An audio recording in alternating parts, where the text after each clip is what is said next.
Okay, so this is the spreadsheet, and this is the chiller page. And so if we want to turn the chiller on, you can press the button. As you see here, it shows that on means it's on, and it's off it means it's off. And then if your button doesn't work because you don't have ActiveX running or your macros are not enabled, then you can alternatively turn the chiller on by simply typing in true in this button in big letters, like so. Okay, so either way. So once the chiller is on, you can then go to the boiler page, and there's two buttons for the boiler. So we have the on-off button for the electrical part of the boiler, and then this opens the steam valve. So the boiler is successfully on as if we see 80 psig on this pressure gauge, which is applied to the columns. Okay, again, if these are not working on your spreadsheet, you can then come up here to the designated and type in big letters, true for both boiler switch and the boiler valve. Okay. Alright, so now that the chiller and the boiler are on, one other point is that if the chiller for some reason is off, the boiler is not going to work. Notice that there's an interlock to basically as a safety, so that if the chiller is not on, because the chiller is needed to condense the vapor, so you want to avoid a high pressure situation, we don't want the boiler on if the chiller is down. Okay, so to correct this, then we just go back and just turn the chiller on. As you see that the pressure then comes back. Okay, so everything's fine here. Then we move on to the tank farm. This is where the material, this is a roughly a 50% mixture of water and ethanol. This is what we're separating in the columns. So what we do is that we have a pump that will supply, this will create the pressure needed to push this mixture to the two columns. And so the way we operate this is that we turn on the drain valve and then turn the pump on. And then this is the bypass valve. This is going to control the pressure here. So we have extra flow coming back here. It's going to reduce the pressure, and if we reduce the flow, we'll have higher pressure. So typically you want to set that to about 20 psi. Okay, and so then we can then select which column we want to run. If we want to run both of them, we open both valves. Alternatively, if these controls do not work, you can then type in only in the blue letters. So this is the drain valve, the bubble valve, and the feed valve. So the valve slider, if that doesn't work, then you would just type in the value that you want the valve slider set at. Okay, so roughly, let's see, about 12.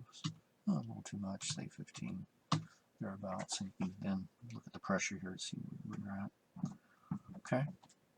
All right. So then on the bubble column, we got the feed coming in. So you see here, this should be the same pressure that is back at the tank farm page. This means that we have adequate pressure to supply the feed to the column, because this is all. So all we have is a control valve here. In the feed control loop, we can either put this in auto or manual. Okay, so if it's in manual, then you would need to adjust this valve to control the flow you want. So here's our flow. So let's say we set it to something like, say, 40 liters per hour, or you can do it in automatic. In this case, the set point is set at 55, and so then automatically control 55. You want a different set point and set it to 50. So it's important that if it's an automatic that it's going to set the valve on its own. Okay. Alternatively, if these controls aren't working, you can come up here and you can change it from auto to manual by typing in false would make it manual, and then if you're in manual, you can then change the flow using by typing in a value here. Okay. And this green is simply telling you what it is. It's the same value that's down here, just to conveniently see it in case you're, again, if the controls don't work. Preferably, you should be using the controls only in the case where these controls aren't working. You want to come up here. Okay. Let's put it back in automatic. Okay, now down here is the steam control. So what we do there is open our valves. Okay. This is lets the flow of steam come into the steam control loop, which is similar to the flow control loop. Again, you can set this in auto and manual, so I'll just put it in auto and set it to 35 kilograms per hour. So that's pretty much how you set that. If ActiveX doesn't work, you can set the steam block valves here. This is the auto for the steam loop, and the steam valve manual is here, and the steam flow is here. Okay. On the bottom level control, we have 2 valves to open, the column drain valve, the bottom valve, and a pump. This pump, like in the tank farm, provides the pressure to push the water, or at least the product at the bottom of the column, which has a higher concentration of water, out of the column. We set the flow here to about 1 gallon a minute. Should give us sufficient flow, or excuse me, sufficient pressure to push the liquid out. This loop generally, although technically you can run it manual, does not run well in manual, so I just recommend you put this in auto. This is actually a level control loop. So we want a level between 60 and 100, and if you do that, everything should run properly here. Then you can see your bottom flow down here. Reflux, which controls the amount of product coming out of the top of the column, which also affects the purity, can be set as a reflux percentage or a ratio. Okay, so right here you see that's the reflux percentage. That means this slider is going to work.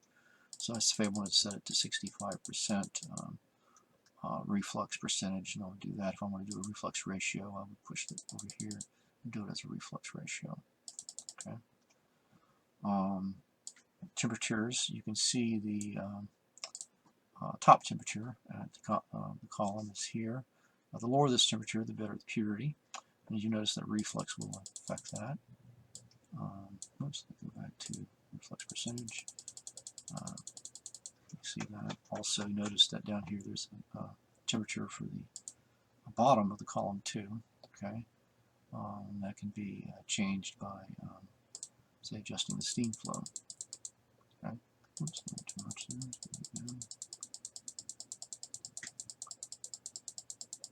Okay, you can see there. You can see an effect there. All right, so the sieve pretty much is the same. One other thing back here on the bubble, the controls for the bottom loop. So if your ActiveX doesn't work, here are your valves for the bottom loop. Your recirculation flow slider is here, your recirculation flow is here, your manual valve slider for the level control loop is here, and these are your outlet flows and valves and your PV level. Okay. And then for the reflux percentage, if you want a reflux percentage, set this to true. If you want a reflux ratio, set this to false. Then you would come back here and then enter these numbers here, okay, based on which one is active. Okay. Sieve column pretty much operates the same as the bubble, so I won't go over that. This alarm page. For example, if something isn't working right, you can check this. For example, if I turn the boiler off, you would know, come back to the alarm page, that the steam pressure is low. This would be an indication that your boiler is probably not on. Okay, this is just a basically outline of the procedure of how to start both columns up, and I think that's pretty much it.